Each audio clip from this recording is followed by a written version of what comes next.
Hey everyone, Eggman here with another video, and today we have a show match between the blue and green starter decks for the One Piece card game. At time of recording, we did not have the exact ratios for these decks, but we just assumed we had 4 of every card that was inside them and made the best decks we could, and I think they came out actually kind of nice. So we're also going to be doing some testing with all 4 starter decks during my live stream tonight as of this video coming out, so make sure to hit that Twitch follow in the description as well, and keep your eyes out for us going live.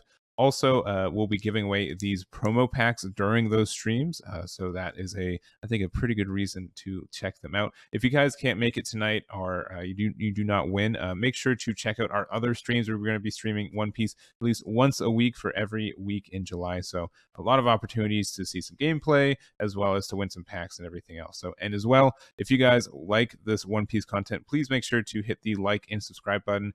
Lets us know that you guys enjoy it and you want more in the future, and that's going to be it. So I hope you guys enjoy the match. All right, so here's the match for you guys. We do have our opponent Yomi on the right with the Eustass kid, the green starter deck. And green in this game kind of has a couple of color identities, mostly with suspending your opponent's cards and unsuspending your own. So I think unsuspension in this game is fantastic, especially, just being able to have like dual attack on something is already good. But if you put like 2 Dawn underneath your leader and then restand it, you have 2 7K swings now with that restand, so that is kind of nice. And I think that's kind of interesting. And then we do have me on the left with the Crocodile starter deck, and that has the kind of the activate main Dawn -4 to return a character with 5 costs or less to the opponent's hand. And I think that's kind of good. And in general, it's a very kind of like mid-range, kind of like tempo-based deck. And this is, I think, one of my favorite leaders and kind of list for the, at least it's my favorite starter deck so far.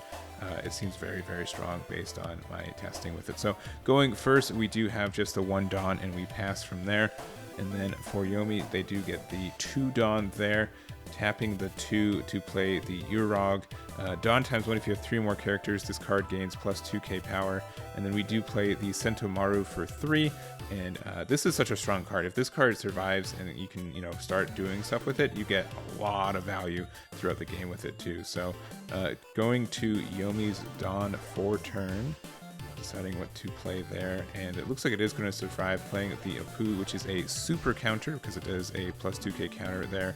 And we do hit the Boa Hancock in the life, so that does have a trigger that lets us play for free. So it's just a 3 cost, but is a 1k blocker, which is a little understated, but being able to play from your life like we just did is kind of nice. So we're going to put a Dawn underneath the Sentomaru, a 5k now, and swing into Yomi there.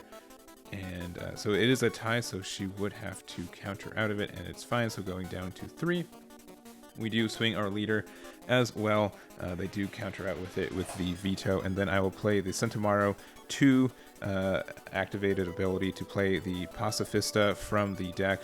Being able to play this from deck for 2, technically, kind of 3 because you have to put the Dawn underneath it, but the Sentomaru. But this is such a good value play right here. I love this play. It seems super strong, and I do think the 4-drop vanillas in this game are incredibly obnoxious to get rid of. 6Ks and being able to pressure your opponent's leader. They're going to have to discard 2 cards from their hand if they want to not take damage just from a base 6K swing, so that is kind of impactful. And yeah, being able to potentially do it over and over, but they do have the killer right there, being able to KO the Sentomaru, and I probably shouldn't have swung with it. Maybe I'd lose like a 1k like Dawn value from that, but then I'd have like an immediate turn next turn as well. But Aandroidd now does have 2 other characters out, so 3 or more including itself. It has the plus 2k and then is a 6k with the Dawn swinging into my leader, and I do take it. And it's a, the boost on that is on both players' turn too, which I find out kind of the hard way in a minute. But playing the 1-drop blocker there, going up to my 7 Dawn, and I do swing leader there. And again, as I said, Aandroidd doesn't say, it just says it gains it if you have Dawn ×1, and so you do, and you have the 2 characters out as well, so it does become a 5k as well.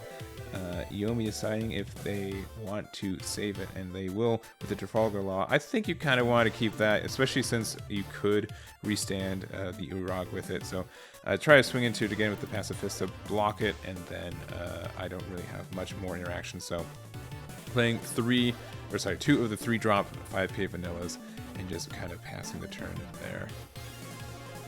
Alright, Aandroidd gets its Dawn back, and then going up to 8 Dawn here. which is quite a lot.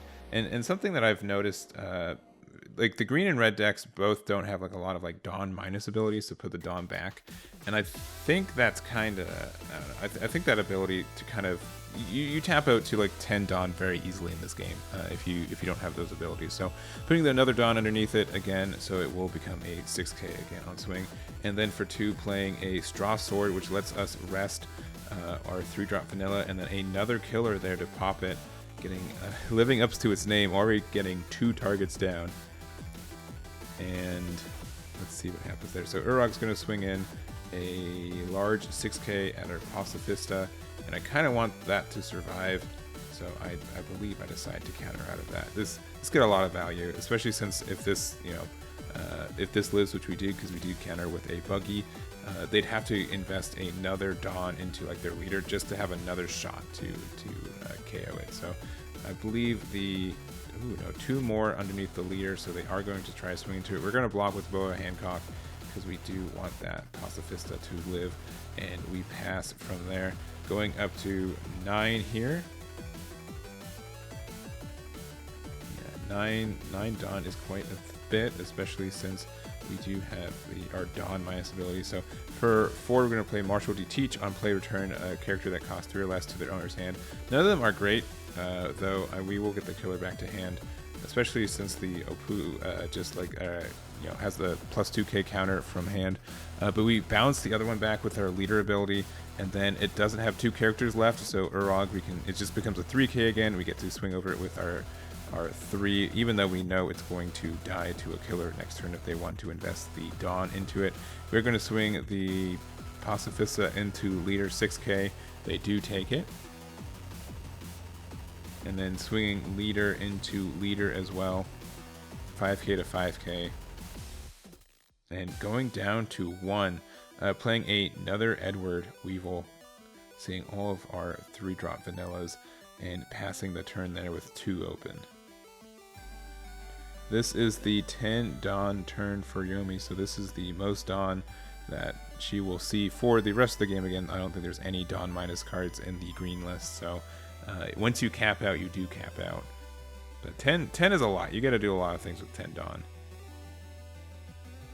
And looking for the play here, deciding to play the killer. You have to pop the vanilla, which makes sense. It's 3 on the pop count for killer. 3 killer kills so far. And then from there, a lot of possibilities. Still has 7 Dawn up. For 2, putting underneath the leader. Going to swing into my Pacifist. I'm going to play the Love Beam. Your leader gains, or up to 1 of your characters gets plus 4k power for duration of the battle. And then if you had the card requirement, you get to draw 1, which I did. I only had 3 cards in hand, so it gets to replace itself, which is quite good. Part of the reason I wanted to keep that 2 open. And then with the Straw Sword for 2, and then another killer, so 4 killer procs this game, and doing a lot of damage there. So I think the only thing is that I would have, I don't know, it would have been a little bit better to pressure before playing the killer, maybe pressure to try to pop it, but I think playing the killer is still the right call. I don't know, it's just like, it doesn't seem like green's doing anything, and I think that's more of just how the deck is. There's not a lot you can build up. Sometimes you have like a lot of reactive stuff, but it doesn't build your board as good as you want to. So for 5, we swing with our Marshal. We have the 1k counter there. We go 1 Dawn in our leader, 6k on to leader, and we have the Apu super counter there going to 7k, so no damage still. And I think Yomi really wished she didn't play that Apu and wish that was in hand. But swinging the Pacifista and getting another card to hand, going to 0 cards left in the life. We don't have any more swings though, so she is safe. We do play the Gecko Moria, which lets us add a Boa Hancock from our trash back into our hand. Gecko Moria seems like a really good, it's so much hand advantage. It's very silly. And then we're going to do our Dawn -4, which current rulings say you can put it, Dawn from underneath our cards that exist. So putting another killer in our opponent's hand to kill another day, going back up to the 10 Dawn there. And we've got quite the amount of pressure here. We do have a couple bodies out. We just need to do one more swing, though. We only have 3 Dawn right now, and we go up to only 5 at the start of our turn, so we don't have like a lot of Dawn to increase our damage. But swing the Killer into the Marshal, 5 to 4, and I do not want to combo 2k, so swinging the Leader into the Pacifista, and I decide to save it, which I think was probably a mistake. I think I could have done, I don't think I should have saved it, especially with the effect of the Eustass kid coming up in just a second. They can swing into it again, so that is what happens. So playing 3 Dawn for Eustass kid's active main once per turn, you have to discard a card from hand as well, and with that you're able to make another 7k swing, and I cannot save it there. So again, being able to like double up the investment of the Dawn underneath your Leader because you get to swing twice with it is very good, and I think these effects in general can I don't know, unsuspending with Dawn is fantastic. So I go up to 5. I decide, you know what, let's just put 5 underneath our Leader and go from there. So playing the Repel for 2 is a counter. One of your leaders or characters gains plus 4k power for the battle, and then I can set one of our Dawn from rested to active. So it sets it to 2, and then the Apu super counter there. So 11k from there, swing our 5k Gecko into there, going to get that killer, getting rid of it. And then I think I do the Dawn -4 again. And again, we do not want to get rid of the Apu because that is a great kind of value target for them there. And this is where I can be in a little bit of trouble because I do not have a lot of Dawn left for me. I only have 1 right now. I'm going to go up to 3 next turn. And if I'm not able to get this last piece of damage, Yomi will definitely be able to stabilize with some of the cards, especially this X-Drake. This is such a fantastic card, especially being able to kind of buff a wide board there. So paid that for 4, put that underneath the Leader, and a swing into our Gecko. We do let that die, 7k to 5k. And then just passing there. So starting our turn, going to 3 Dawn, we're just going to put it in, go 8k swing in, and that is 6, 7, 8. It's a tie, and we get it there. So that is the game for you guys. I hope you guys enjoyed it. Please let us know if there are any mistakes or just bad plays in these. We're obviously learning this game just as early as you guys are, and that's going to be it for me. So thank you guys very much. Thank you to Yomi for being my opponent, and we'll catch you all next time.